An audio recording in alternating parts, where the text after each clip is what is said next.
그래서 여러분들이 가장 크게 오해하시는 부분 중에 하나가 뭐냐면은 이걸 주사로들 오해를 하세요. 줄기세포는 주사 치료가 아닙니다.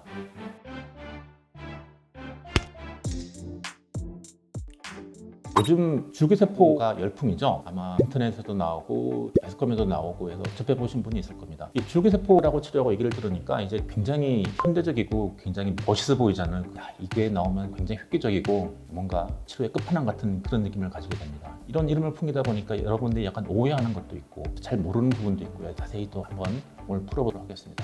정확히 표현하면 줄기세포 치료, 즉 관절에 있어서 줄기세포 치료는 연골 재생술의 일환입니다. 암호된 연골을 없애줬는데 이 연골을 살려내는 방법 중에 하나예요.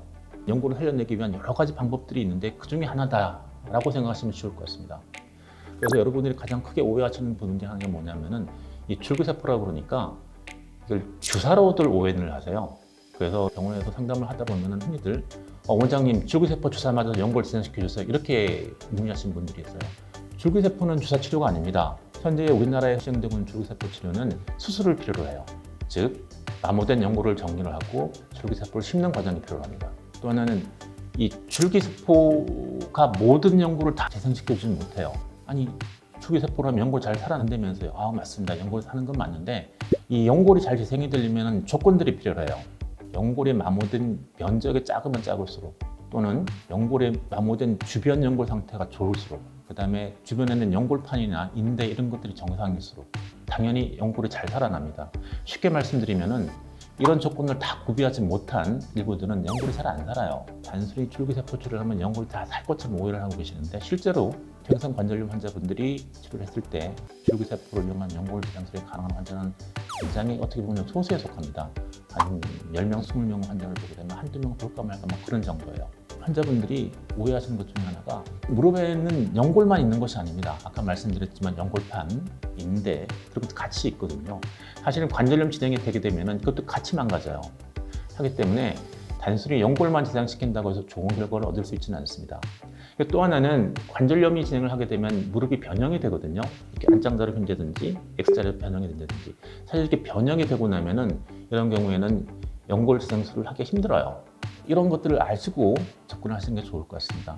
이 연골 재생술의 역사를 잠시 좀 설명을 드리면은 이런 연골 재생술의 시도가 1970년대부터 시작이 됐습니다. 의사들이 연골이 마모된 경우를 자주 접하게 되니까 어떻게 하면 연골을 살려낼 수 없을까? 그 옛날은 연골이 재생이 거의 불가능한 걸로 알려져 있었거든요. 그러다 보니 가장 초창기 때 했던 시도가 뭐냐면 미세천공수료라는 겁니다. 이 개념이 어떻게 되냐면 뼈에다 구멍을 뚫죠. 뚫게 되면 거기서 피가 나오거든요. 거기서 연골과 비슷한 조직으로 연골 마모된 부위가 덮이는 현상을 발견을 했어요.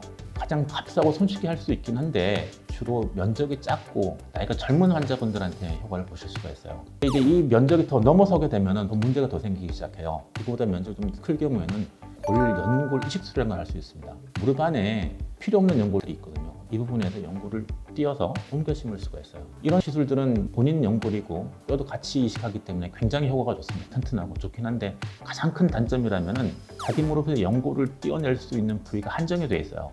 그러다 보니 대개 한 2제곱센티미터 이내 정도는 충분히 가능하지만 이걸 넘어서게 되면 사실은 좀 커버가 힘든 경우가 많습니다. 이렇게 면적적으로 문제가 되다 보니까 그 다음엔 뭐가 나왔냐면은 연골세포 배양 이식술이라는 게 나왔어요.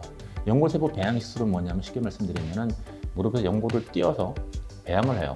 세포 배양을 하면 연골처럼 많이 늘어나지 않습니까? 그걸 다시 연골 마모된 부위에 심는 그런 형태의 시술입니다.